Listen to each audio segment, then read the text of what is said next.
सम्माननीय अध्यक्षज्यू, आज हामी एउटा ऐतिहासिक अवसरमा नेपालको संविधानको दोस्रो संशोधन गर्न लागिरहेका छौं र नेपालको संविधानको यो दोस्रो संशोधन विधेयकलाई मेरो दल नेपाली कांग्रेस र आफ्ना तर्फबाट समेत समर्थन गर्ने व्यवहार सुरुमै अवगत गराउन चाहन्छु। यो संविधान संशोधन जस्तो कि मभन्दा अगाडिको पूर्ववक्ताले भनिसक्नुभयो के कारणले आएको छ भन्दाखेरि यसले चाहिँ हाम्रो छुटेको भूभाग जो नक्सामा राख्नुपर्ने थियो त्यो नक्सा जारी भएपछि त्यो अनुसारको संविधानमा रहेको निशान छापको नेपालको नक्सामा पनि संशोधन गर्नु पर्यो। त्यसकारणले गर्दाखेरि हामीले यो संशोधन गर्नुपर्ने कारण यो थियो र त्यही कारणले गर्दाखेरि आज हामी संविधान संशोधनको चाहिँ बसेका छौं, त्यसको पक्षमा उभिएका छौं। अनि किन उभियौं त हामी संविधान संशोधनमा यो नेपालको नक्साको चाहिँ यो पक्षमा किन उभियौं यसबारे म केही कुरा राख्न चाहन्छु। यो हाम्रो र भारतको बीचमा नेपालको पश्चिमी सिमाना अथवा दक्षिणी सिमाना, पूर्वी सिमाना सबै चाहिँ के छ भने सुगौली सन्धिले तय गरेका र विशेष गरेर अन्त अलिअलि हेरफेर पनि भएको छ, तर पश्चिमको सिमानाको सम्बन्धमा कुनै किसिमको विवाद छैन। र केमा विवाद छैन भन्दाखेरि त्यो चाहिँ काली नदी पश्चिम भारत भनेर भनेको छ सिधा, त्यसमा दायाँ बायाँ कुरा छैन। भनेपछि काली नदी पूर्व के हो, स्वतः नै नेपालको भूभाग हो। अब र त्यो कुरा चाहिँ के छ भने प्रमाणहरूको हकमा हामीले यति मात्रै भने पुग्छ, सुगौली सन्धि जारी भएपछि जतिवटा लस्करै चाहिँ त्यो 50औं वर्षसम्म जुन विभिन्न खालका नक्साहरू बने ती नक्साहरूले यो कुरालाई एकनासले लिम्पोधुराबाट चाहिँ तल झरेको खोला काली नदी हो भनेर भनेका छन्। र त्यसकारणले गर्दाखेरि यो काली नदीको पश्चिम भाग भारत र पूर्व भाग नेपाल भनेर भनेको हुनाले अहिलेको हाम्रो नक्सा नेपालको नक्सा के को जगमा भन्दाखेरि सुगौली सन्धिको जगमा उभिएको छ। र सुगौली सन्धि पछि पश्चिमको नक्सा हेरफेर गर्ने गरी विभिन्न शासकहरू विभिन्न प्रणालीहरू यो मुलुकमा गए, तर के छ भन्दाखेरि सुगौली सन्धि बाहेक अर्कोले हाम्रो सीमाको निर्धारण गर्दैन। यो कुरामा चाहिँ फेरि विवाद छैन। अनि यसै बीचमा यो 1962 को भारत चीनको युद्ध हुँदाखेरि भारत चाहिँ के छ भन्दाखेरि आफ्नो कारणवश ऊ त्यो नेपालको सीमामा आएर त्यहाँ एउटा सानो प्रहरी चौकी, यसलाई इन्डियन टिबेटन पुलिस भन्छन्, त्यो आएर बस्यो। त्यो अहिले विस्तृत भएको छ, त्यो अहिले हजारौंको संख्यामा छ।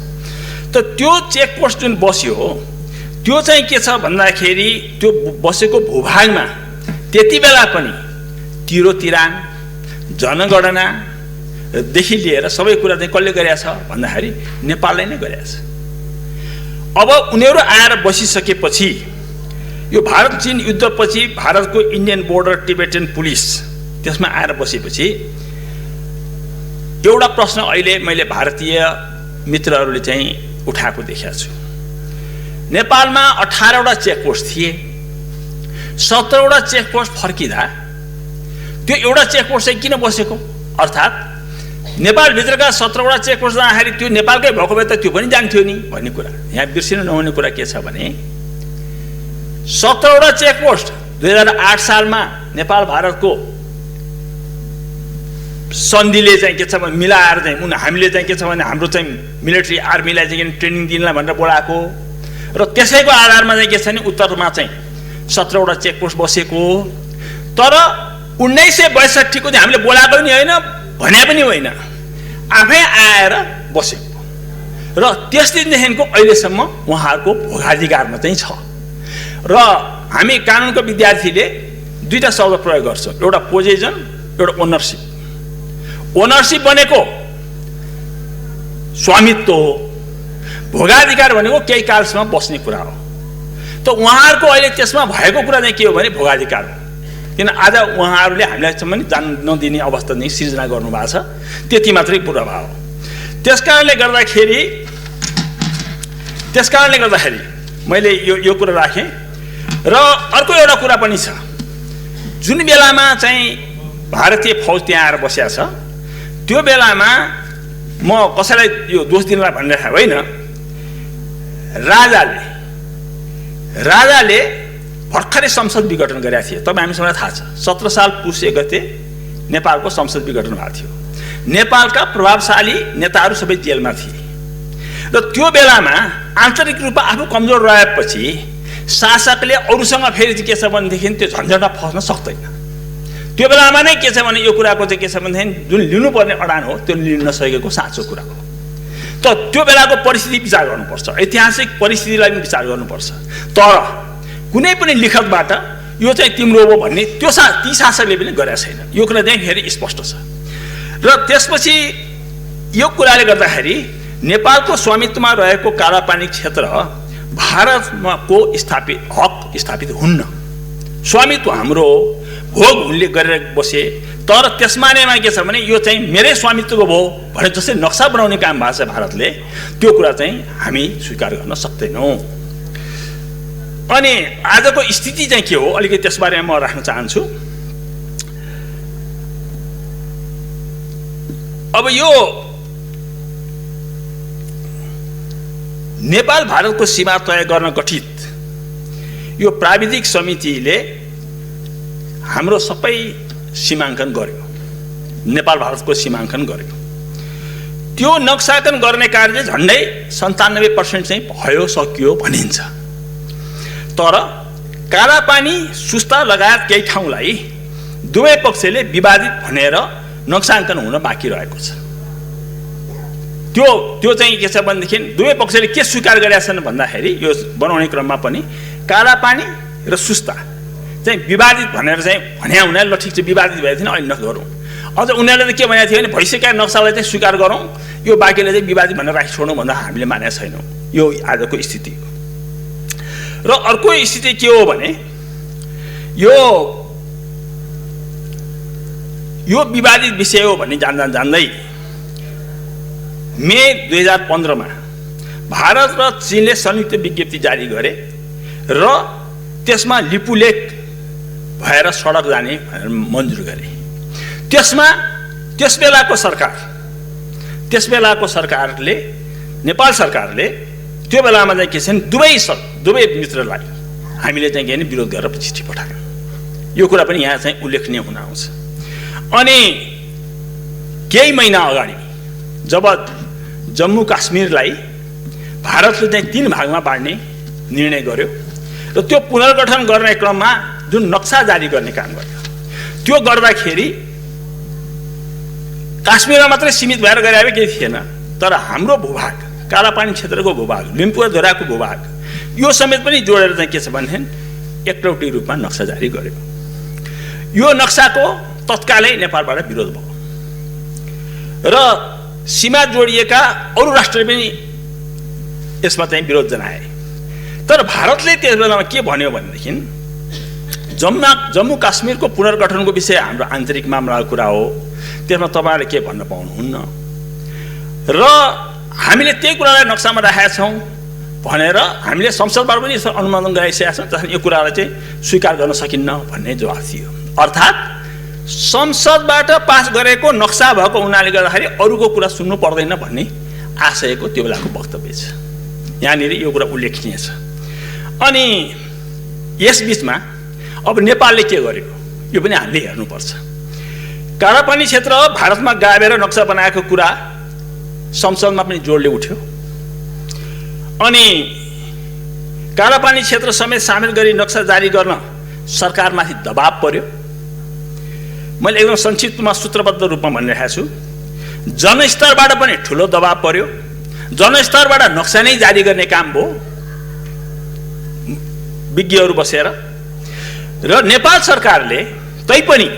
सरकारले संयमताका साथ के भन्यो भन्दाखेरि यो कूटनीतिक माध्यमबाट यो विदेश सचिव स्तरीय बैठक तत्काल बस्नु पर्यो यसले हामीलाई धेरै अप्ठ्यारो पार्छ भनेर हाम्रो तर्फबाट अनुरोध भइरह्यो।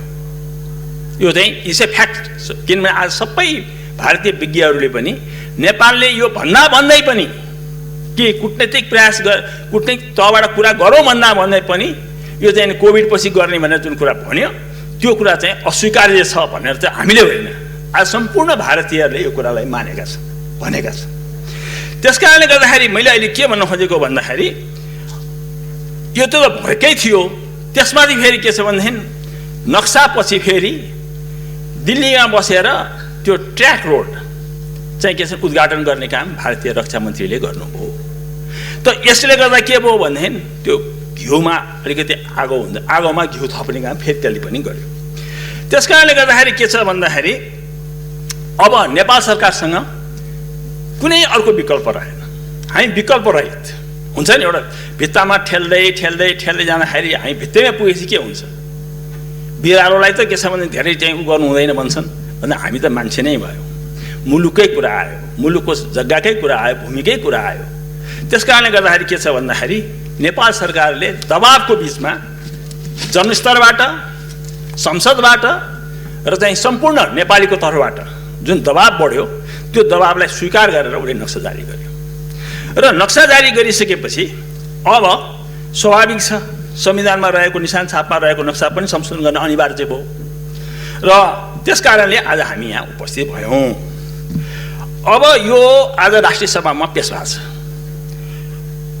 केही समय पश्चात यो सदनबाट जसरी प्रतिनिधि सभाबाट एक मतले सर्वसम्मतिले पास भएको छ, पक्ष प्रतिपक्ष कोही रहेन, त्यस्तै यहाँ पनि कोही रहँदैन भन्ने म ढुक्क छु। र त्यसरी चाहिँ यो चाहिँ के छ भन्दाखेरि यो पास हुनेछ। अब तर मैले यतिखेरै तपाईँहरूसँग कतिले कुरा गरे होला नि, त्यो आफ्नो ठाउँमा सामान्य सदस्यहरू, सामान्य अध्यक्षज्यू, केही प्रश्नहरू चाहिँ के छ भनेदेखि यस बिचमा मसँग उठाइएका छन्। किनभने म संसदमा छु भनेर, म चाहिँ जनताको प्रतिनिधि भएको कारणले उठाइएका छन्। जस्तै कि के नक्सा संसदबाट पारित गर्न आवश्यक थियो? एउटा प्रश्न। के नक्सा संसदबाट पारित भएपछि वार्ताको गुन्जाइस रहन्छ? दोस्रो प्रश्न। के वार्ताको वातावरण बिग्रिएको वा बिगारिएको हो हाम्रो तर्फबाट? के अनायास अपरझट आजको निर्णयमा पुगिएको हो? के हामी वस्तुगत आधारभन्दा बढी संवेदनशील इमोटिभ भएका छौँ? के नक्सा जारी हुँदैमा भूमिमाथिको हाम्रो भौतिक भोगाधिकार कायम हुन्छ? यस्ता क्वेसनहरू चाहिँ मैले वेल मिनिङ पर्सनबाट पनि मलाई चाहिँ त्यो प्रश्नहरू आएका छन्। किनभने छलफलमा त बसियो नि, सबैतिरबाट सबै कुरा चाहिँ सुनियो, यो आएका छन्। म अब यसमा सबैमा जान म अहिले समय छैन। म सिम्पली एउटा कुरा भन्छु। भारत भन्छ हाम्रो संसदले पारित गरेको नक्साबाट हामी फर्कन सक्दैनौँ, किनभने हाम्रो संसदले अनुमोदन गरेका छ। अनि हाम्रो त नक्सा त्यस्तो होइन भनेपछि यदि हामीले आज यो जुन चाहिँ कालापानी क्षेत्रको चिजलाई समेटेर नक्सा बनाएनौँ भने स्ट्याटसको एन्टी कसरी हुन्छ? पूर्व अवस्थामा छलफल गर्न बस्दाखेरि पनि तिम्रो पनि संसदले पास गरिरहेको छ, हाम्रो पनि संसदले पास गरिरहेको छ, फेरि पनि के छ भन्दाखेरि दुवै बसेर कुरा त गर्नु पर्यो नि भन्ने ठाउँ कसरी क्रिएट हुन्छ? त्यसो हुनाले मैले चाहिँ यो संक्षेपमा के भने भन्दाखेरि स्ट्याटसको एन्टीमा पुर्याउनको लागि पनि यो चाहिँ के छ भने यो जरुरी भयो। यो कुरा चाहिँ हामीले बुझ्नुपर्छ। र यो कुरा चाहिँ सबै समक्ष, जनता समक्ष, जन मान्छेहरूले यसमा अलिकति शङ्का उपशङ्का व्यक्त गरेका छन्, त्यो कुरा हुन्छ। र दोस्रो कुरा यो के छ भन्दाखेरि आज हामीले यहाँ पास गऱ्यौँ, भोलि हामी गएर चाहिँ जग्गामा गएर चाहिँ के छ त्यहाँ कालापानीमा गएर लडाइँ गर्न जाने होइन। हामी त फेरि पनि गर्ने त के हो भन्दाखेरि अबको बाटो भने त वार्ता हो, संवाद हो र सिवामको विवाद टुङ्गो लगाउने हो र जति छन् आउटस्ट्यान्डिङ इस्युजहरू हो त्यो सबैमा छलफल गर्ने हो। यसमा कुनै विवाद छैन। र हाम्रो अब मूल टार्गेट, हाम्रो मूल लक्ष्य भनेको कालापानीबाट भारतीय सेना फर्काउने हो र त्यहाँ हाम्रो नागरिक शासन त्यहाँ लागू गर्ने हो।